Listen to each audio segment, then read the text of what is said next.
Hello everybody, welcome back to another Mystic Islands video. Thank you guys so much for watching. I have been super busy, but we have a bunch of content to pack into this video for you. I have two booster packs of Mystic Islands Bitter Cold.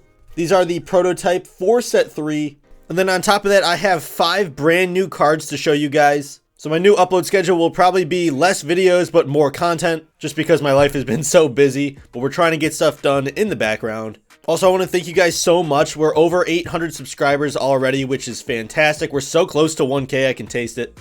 And I appreciate every single one of you guys for the support. We have a lot of rare cards to show you guys, so I'm going to start off with the uncommon. It's going to be Scroblin Warrior, a Goblin faction creature, cost 2, 2 attack, 1 defense, and it says when casted, deal 1 damage to all opponents. So of course, if you only have one opponent, you're going to deal 1 damage to them. If you have multiple opponents, it's going to deal 1 damage to all of them. As you can see, he is a blue goblin, and of course, Scroblins in set 3 are goblins that have evolved to resist the cold, but he can be a super useful card if used correctly. But I think he is a great addition to the Goblin faction. Let me know down below. We have 3 rares in a row to go over. So we're going to start off with Sorcerer's Spellbook. It is a permanent mage faction ability card, cost 1. And it says every time the controller of this card casts an ability card, they draw a card.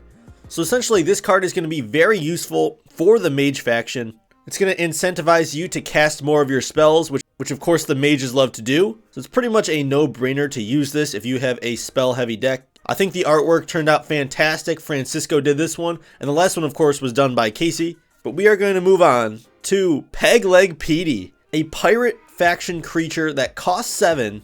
I know what you're thinking, oh my god, he costs 7, he's a huge creature. And he is, he's a 7 attack, 7 defense. It says when casted, reduce the cost of this creature by 1 chaos crystal for every creature worth 1 or less on your battlefield. I've seen a lot of decks that run a ton of creatures that are worth 1 or less, just because they're so cheap they can get out and they're disposable. So Pegleg Petey could be huge for the pirate faction as they don't contain a lot of big creatures. But we're going to move on to Doradus Frost Dragon. Neutral faction creature, cost 3, 1 attack, 4 defense, and as long as this creature is alive, all creatures with no skills get +0 attack, +2 defense, and neutral faction creatures also get +1 attack, +1 defense. So this is an awesome creature if you run a lot of neutral faction cards or a lot of vanilla cards. So this is a card that creates a reason to make a deck around them, but something I think will be really fun for people to mess around with. So let me know what you think down below. And we're going to move on to our last card, Mystic Goblin. Goblin faction creature, cost 2. This is a Mystic rare, 4 attack, 2 defense. And he has a purchasable effect where you can add 1 dice counter to this creature. In this case, dice counters are going to be considered literally a counter with dice. That's all it is. So it pretty much has no effect on the card at all except putting a counter on it just so you remember the number. Because this creature also states once this creature has 3 dice counters on it, you get to deal 3 damage to target opponent. And then obviously you remove the dice counters altogether. The whole point of this guy is to deal burn damage pretty much. This card could be very dangerous, but at the same time, it's not very strong in the defense department, so it can be taken out fairly easy, so you do have to be careful with it. Let me know which one of these cards is your favorite. So moving on to the booster packs. Hard to see, but it says 18 card booster pack. You get 10 commons, 6 uncommons, and 2 rare or better. So we got the backs right here. All right, well, it looks like they have some facing the wrong way. So this is the Mystic Islands card back. I think it looks very clean. Right off the rip, we get a promotional Grunt Goblin. We got Hard Look, a common from set 1 as well, Dwarf faction ability, a very good card.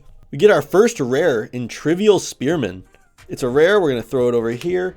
Shatterstone might be one of the best cards in all of Mystic Islands. Spine Chill Guardian is a common. One of my personal favorite cards as it's very defensive. Frost Knight. We got Forest Bowman, a fairly new card as well, just showed you guys a few videos ago. Mountain Guardian, one of my personal favorite artworks. We got Faith Hawkwood. Yeah, I know that's hard to read, but it's pronounced Faith Hawkwood, you imbecile. Bloodthirsty, a classic card you either love or hate depending on which end of it you are on. White Wolf, one of the first cards for set 3. Forbidden Spell, you can't go wrong with this card right here. Vermin as well, we were talking about him earlier, and look what we got. We also pull Gamuricus, the Dwarven Master promotional version. The regular has rain, this one has snow. We also pull a Blind Rage, which is an awesome artwork by Francisco as well. Deflect. We pull a promotional Bloodthirsty as well, so we get the Scroblin variant. And the last card we pull is Coral Gem. So that was a pretty good pack. We're going to rip into the second one here. Flip this guy around, and we start off with another Vermin. We pull another White Wolf, another Bloodthirsty as well. Because there's not as many cards in the set yet, we are going to be pulling a lot of duplicates, but when you get them and the set is complete, that won't happen. We pull Castle Rats as well, one of my favorite cards. Forest Bowman again. Gamiricus promotional again for our rare. Another Mountain Guardian. Deflect again. Trivial Spearman. Skeleton Enforcer. Haven't seen this one yet. Armor Light. One of the coolest artworks, I think. It just pops right off the page. Another promo Bloodthirsty. Another promo Grunt Goblin. A regular Grunt Goblin. A hard look Brainless Scroblin as well. Forbidden Spell. And we end off with Incinerate. Another card that just looks amazing printed out. So I feel like I got gypped by the Game Crafter a little bit because they literally gave me the exact same 2 rares for each pack, even though there's like 10 rares in there. So it looks like we got extremely unlucky with this one. Obviously, this will not happen to you when you buy packs because they will be full of a bunch of different cards. I'm really trying to advance the game, even if I'm pretty dry on social media sometimes, just so busy. So hopefully you guys are still with me on it. So until the next video, thank you so much for watching. I'm going to see you guys in the next one. Peace.